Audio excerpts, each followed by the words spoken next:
Get ready for The Splash Live, Greater West Bloomfield's dedicated update show. Events, businesses, and people. Anything and anyone causing a ripple in the community. And now, let's dive in to The Splash Live.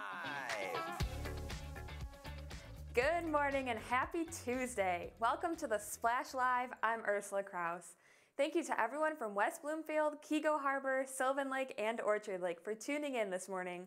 The Splash Live is Greater West Bloomfield's very own daily TV and radio streaming show.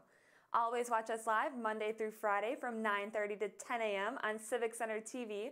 Catch us on Comcast Channel 15, AT&T Channel 99, on the web at civiccentertv.com, on Civic Center TV's Facebook app, and you can even listen live on 89.3 Lakes FM.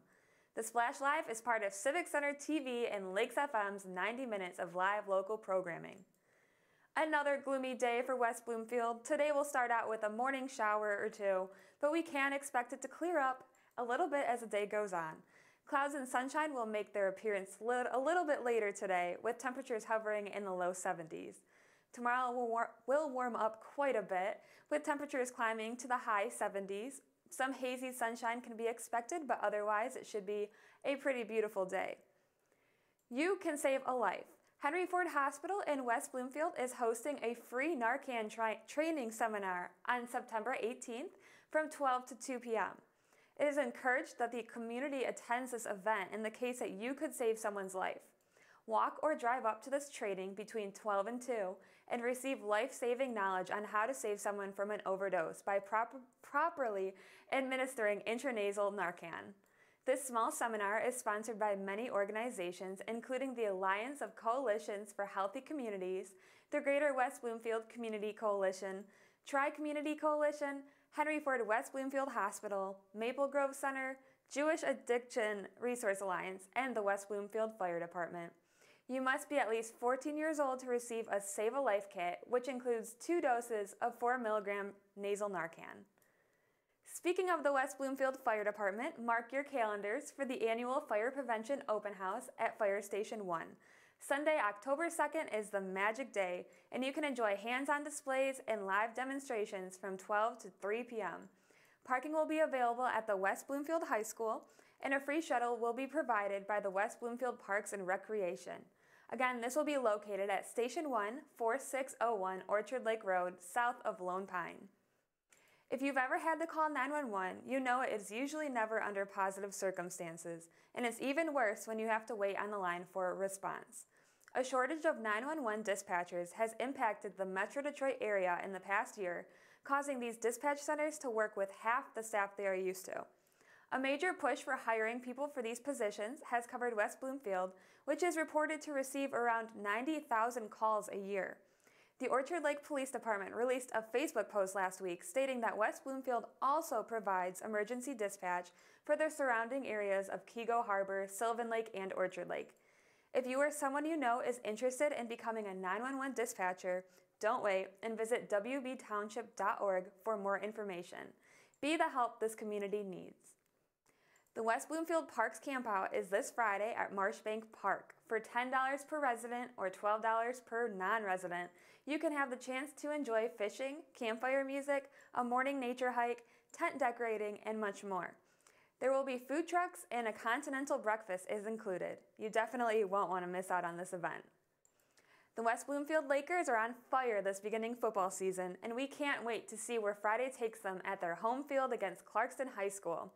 Last Friday, Tyler Kieft was able to talk with Coach Grice for This Week in Laker Football about how they are faring this early on in the season and their plans to keep it up throughout the rest of it.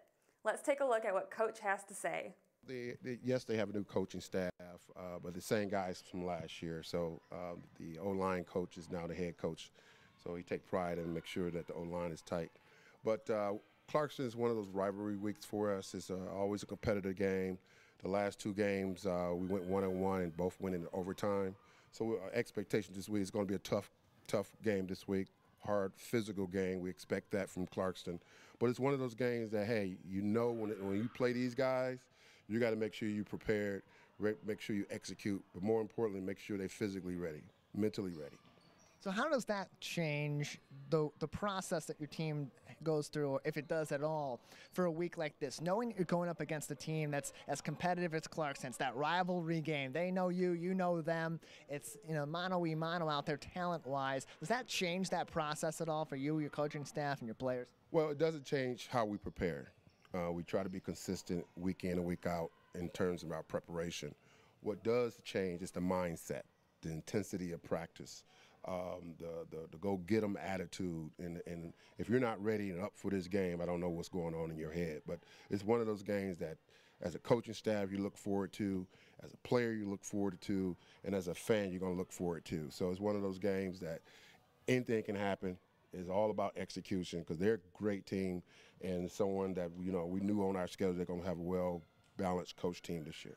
Going up against a team like Clarkston, particularly that offense, another quarterback that's able to be mobile with the ball. Michael Hine last week over 100 yards rushing against Rochester Adams, as well as over 100 yards plus in the air. And then you got Ethan Clark, 3,000 plus career rushing yards at Clarkston. A great performance last week on the road as well. How does going up against the team last week in Stony Creek with similar talent at those two key positions with Justin Taylor and then guys in the backfield like Fogler, help to warm your team up to the kind of competition they're going to see under center and in the backfield this week? Well, Ethan Clark is the horse of their team, and you stop Ethan, you stop their offense. So Ethan's one of those guys that's been year in, year out really play us hard. Last year, for example, he really ran the ball against us, has a few passes for touchdowns. So you got to know where Ethan is at all times. So he's one of those go-to guys. So we're looking forward to that. And they got a strong offensive line headed by Dillinger, who's going to Michigan State. So we feel that they're going to run behind him quite a bit. So we got to match our intensity with their intensity, but we got some players as well that can match those guys as well. And defensively, this team also was excellent. Cole Jarvis had a really nice game last week in the secondary for Clarkston. What does your team have to do this week to come back out and have a similar performance, especially in those skill positions, the relationship between Rick and his wide receivers, to make this game another successful game in the air in particular for your team? Well, you know, we don't want to share too much of our game plan on the air right now, but there's some things we're going to do to try to exploit them. Clarkson's been giving up a lot of points the last few games, so we went back and we're going to go back and really watch their film and see what the other teams have done in terms of executing their game plan. But we want to go into this game knowing exactly what they like to do and try to execute it. But I think this team that we have today with Samaj Morgan, Trey Hill, Rick, are we very explosive offense? So the question is going to be, can they stop us? So it's just a matter of if we execute and do the things we need to do, we can come out strong in this game.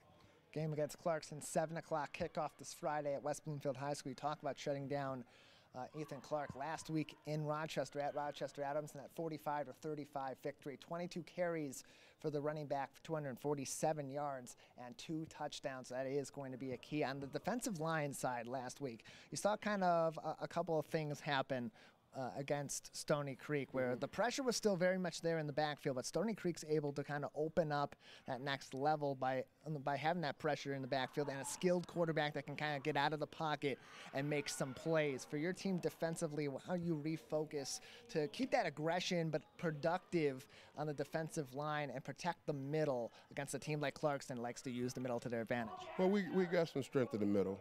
Last week we played Stony Creek. They tried to attack us in the middle. And we were able to make some adjustments to accommodate that. So going in this year, we got so many things in our toolbox that we can use to start certain teams. So we'll be able to pull out some toolbox to make some adjustments if they start. Remember, you can watch the game live at Civic Center TV, WBTV, and on the radio at 89.3 Lakes FM. Take a look at Tyler Keefe's This Week in Laker Football on the Civic Center TV YouTube channel and stay up to date on all the amazing coverage and behind the scenes with Coach Grice and the team. Next up on the show, we have the opportunity to hear from Anya Viachuk. She is the Associate Director of Polonia Affairs at the Polish Institute of Culture and Resource at Orchard Lake. Thank you so much for joining us, Anya. It's a pleasure to be here, so thank you for the invitation. Well, I'm very glad you're here as well. So First off, my first question for you is, what exactly is the organization that you work for, and how does it benefit the community? Yes, so the Polish Institute of Culture and Research is an organization that stems out of actually the St. Mary's family at Orchard Lake campus. So what we do is we focus on the Polish roots that the school has and the community of Orchard Lake and everything that encompasses there. So we're there to really herald our Polish tradition, our roots, our heritage. We have an art gallery with a very robust art collection. We have wonderful letters and archives and war memorials as well. We actually have a monument dedication for general use of holler coming up on August 2nd. So we have lots that ties in our past with our present student population, and we're excited to get more information out to our local communities as well. So this is the first annual art show for Art on the Lake. How was that inspired? What made you guys want to do that? Well, you know, post-COVID, all of us have sort of been trying to find a reason to get outside and get re-involved in our communities. And so we think because of our heritage and because of this, we're actually working on a renovation of our Galleria space, which will finish up its phase 2 in December of this year. So really, it's a bunch of steps that culminated into this grand idea of the Art on the Lake. So we, of course, have the ambience of the lake, we have the beauty of the campus, and then the ties to our history as well. So it's not just limiting our Polish heritage, but knowing that music and art is universal, we can really share that with our communities, our local artists and artisans, our performance artists, and our small businesses as well, because at the end of the day, it's about supporting one another. So has the planning of this event, has it been difficult, or did you find it was fairly easy since you have all those resources behind you? Well, it is our first year. So with each first year, there's always hurdles or unexpected things that come up, but we've been pleasantly surprised and so thankful for the outpour of our community and the interest that we've had. Like I said, it's not just focusing on the St. Mary's community in Orchard Lake, but really everyone outside who also appreciates music, art, and a nice time for the weekend. And who doesn't like Polish food, right? Oh, I do. I definitely do. So I know you covered a little bit about what we can expect to see, but can you go a little bit more into depth of what we can really look forward to seeing at this? Sure. So the Art on the Lake, which is a fine art show and sale, it's an opportunity for, like I said, local artists, artisans, and performance artists to get their works out there into the community and for the community to enjoy. But aside from that, we also have a Polish food tent and food trucks that are coming. We also have a section for children. So we have some face painting and murals that will be happening as well. We've had wonderful, and we will be having wonderful involvement by the students. So the boys and girls sections at St. Mary's will also be participating with their art and music, and we're just really excited. So we also have outdoor painting classes that day. So if you go to our website, which is www.picrol.org, if you search under Art on the Lake, you'll find all the information that you need. So we have outdoor painting classes. Hopefully weather will be wonderful. It's the 1st of October, so it's the best time of the fall season to still spend time outside. So we hope to get people engaged in art classes and get roaming around and enjoy some music and food and good ambiance and good friends. Is this event going to be free to get in, or do you? So it's just free. Okay, cool. Wow. Yeah, it's free to everyone. So we really want to include and invite our community to come join us and to see what we're about. And hopefully this can really begin the start of a new tradition. So this actually on campus really kicks off a slew of events for us at St. Mary's, including our Polish Harvest Festival and Homecoming Week. So we're thrilled as the Polish Institute of Culture and Research to really help kick off a lot of these really festive occasions for the fall. So it looks like we have about 2 minutes left in the interview. Is there anything else you would like to visit on? Well, actually, I really would like to take this opportunity to still invite artists and artisans and performance artists to come apply. We're still looking for vendors. We would love to have you be a part of our tradition and this new project that we have going on. We're extremely excited. So if you yourself have heard or on the fence, know of a friend or a loved one, or just a small business, an artist that you really love and support, and you would like to get, a little bit of extra help for them, a little publicity and FaceTime and an opportunity to sell their goods and wares, we would love that. So we have a deadline. It's on September 17th, which is coming up this week. But the application is online. Registration is free. It is a non-juried fine arts show. However, the applications will be reviewed, and upon approval, you'll get an informational packet and you get to select your booth. And the fee is only $50 for the 2 days. So we're really hopeful that you'll come and join us. We're so excited, and we can't wait to see all these new faces, and hope this piques people's curiosity about our Galeria and, the Polish community that's in their community. I am so excited for this event. I can't wait to see how it goes. Oh, good. Well, hopefully we can do a follow-up. Yeah, definitely. Well, thank you so much, Anya. I'm so excited for you, and you definitely have to reach out and let us know how it goes. We'll probably get to see you again and talk about it, but I hope you have a great absolutely. Day. Thank you. You as well, and, can't wait to see everyone as well. So thank you very much. Thank you. We are going to go to a short break, but don't go too far, because joining us next on the show is one of our awesome regular guests, Gayle Taub. Gayle is a fitness trainer and a nutrition coach, and today she is going to be educating us on wellness coaching. We'll be right back. We'll be right back with The Splash Live.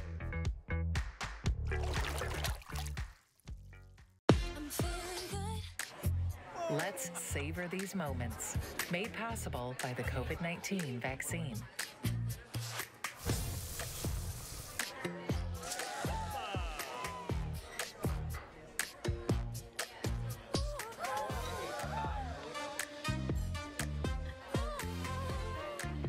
Keep the dining out going by keeping yourself protected and your COVID-19 vaccines up to date. Fire Prevention Week is just around the corner. Join volunteer, part-time, and on-call firefighters at this year's Fire Open House. Catch up on your fire safety knowledge with live demonstrations and hands-on activities. Chat with local businesses and resources about fire prevention, see some familiar faces, fight future fires, and make some new friends. The West Bloomfield Fire Open House, October 2nd from noon to 3 p.m. at Fire Station 1 on Orchard Lake Road. Mark your calendars for the 11th Annual Family Fun Night at West Bloomfield High School. Stop by on Friday, September 16th at 5 p.m. for an evening of free, fun activities as we honor our military, police, and fire heroes. Plus, stick around to see Laker football take on Clarkston at 7 p.m. To find out more, scan the QR code on your screen or visit wbsd.org/community/family fun night.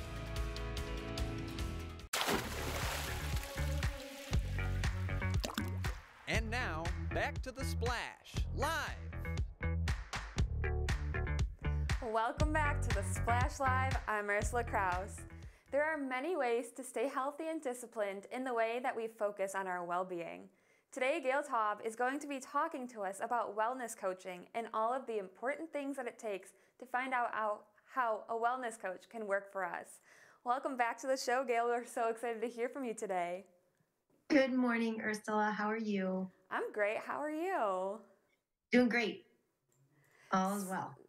Well, I'm very happy to hear that. So my first question is, what exactly is a wellness coach? Can you explain a little bit about what that means? Sure. So in the past, you may have heard me talk a little bit about the different kinds of wellness professionals that are available out there, trainers and different types of physical support systems, mental support systems. But a wellness coach is a little bit different than all of those. And um, at its core, very, very simply, a wellness coach, a trained wellness coach, is someone who can help you to make change when change is hard. So you don't hear me making promises about weight loss or about certain types of outcomes when I talk about the definition of a wellness coach. In fact, it's mostly about the other person rather than the coach knowing the answers. I don't have all of the answers for you or the clients that I work with, as I don't live their lives, and they know what is best for them and what they want and what they consider to be their wellness journey. So my job is to help them find ways to make change when it's been historically difficult for them to do it and stick to it. So can anybody be a wellness coach? Can there be, another health provider or a nutritionist? Or does it have to be a specified wellness coach? That is an awesome question. And I love it because there are really not a lot of guidelines or requirements around calling yourself or assuming that identification and saying that you're a wellness coach. Many people do it. Sometimes they're qualified in different ways. Sometimes they're not qualified at all and they think they have a solution or an answer that could help you. So, in answer to your question, a wellness coach, an authentic one, has gone to school and is trained in how to help people make change when it's very, very difficult to do it, and do it in a way that is on their terms. So, not having the answers, like I mentioned, and not having the expert position where I advise or counsel that person, and to go to school to understand how in the brain human beings function and work is super important to being successful and helping somebody to make that lasting change long term. What would you say is the hardest part about being a wellness coach? Oh, for me, Yes. let's see. Wow. The hardest part for me is just the desire to help people and watch them thrive. And when people struggle, making sure that I don't, uh, you know, take that responsibility for them, right? So that even balance of where my role starts and ends and where their role starts and ends. I wouldn't say it's something that I struggle with. I've been doing this long enough and I understand, but the desire to help people and make sure that they are going down this path and do find what they're looking for is something that I feel very passionate about. And I have to keep that kind of tucked in the background a little bit while I help support them in the ways that help them, not necessarily help me. So personally, if I decided that my routine wasn't good enough or that I wasn't getting any benefits from it, how could I tell if a wellness coach would be right for me, and what is the best way to find the right wellness coach for myself? Yeah, so I think you nailed it on the head in your question is if you've legitimately tried, most people do not lack the motivation. They do not lack the willpower. They think they do, but they don't. They don't lack the desire to change. They want it. And so when you take action too quickly and you find a program that requires you to make change right out of the gate, change the way that you're eating, change the routine of your behaviors for exercising, maybe the mindset. That's usually when things start to go south for people. So if you have tried to follow a diet program and it worked temporarily, whether it be for 3 days or 3 months, whether you lost a pound or didn't lose any or lost a ton, but it doesn't seem to be staying where it needs to be. You find yourself sliding backwards. You find yourself reverting to old habits. That's a good signal that perhaps the change you made is not serving you very well and is not the right change or at least the right approach to making those changes. I always explain to people it's not about how bad you want it. It's not about knowing what to do. It really is about incorporating the new habits and coming up with different ways to help you manage and understand how to keep things going. So, again, learning the diet isn't the challenging part. We can all do that. We can all follow directions, but those directions don't come from us. And so we get stuck when challenges or things trigger us to do the things we used to do. And it doesn't take long most of the time for that to happen. The second part of your question was how to find someone. And that's a little bit trickier because you do want somebody who is qualified and who is someone who you feel like you can connect with and go through the process with and come out on the other side the way you want. One of the ways you can do it is going on to practitioner sites. One of them is healme.com, and that is a practitioner site for licensed or certified wellness professionals of all different types in your area. So if you're looking for someone for massage therapy or health coaching or nutrition coaching or fitness training, that's a wonderful site to go to where they do expect that the credentials of that professional to be valid and current. So checking out that website might be a nice idea. Another way you can do it is number one, if you're listening to this, you can give me a try. You can give me a call and we can have a chat. There's no fee. There's no expectations. If nothing more, we have a nice conversation. We've met each other and maybe made a new friend. But at the same time, I can tell you I take my credentials very seriously so I can help people in the right way.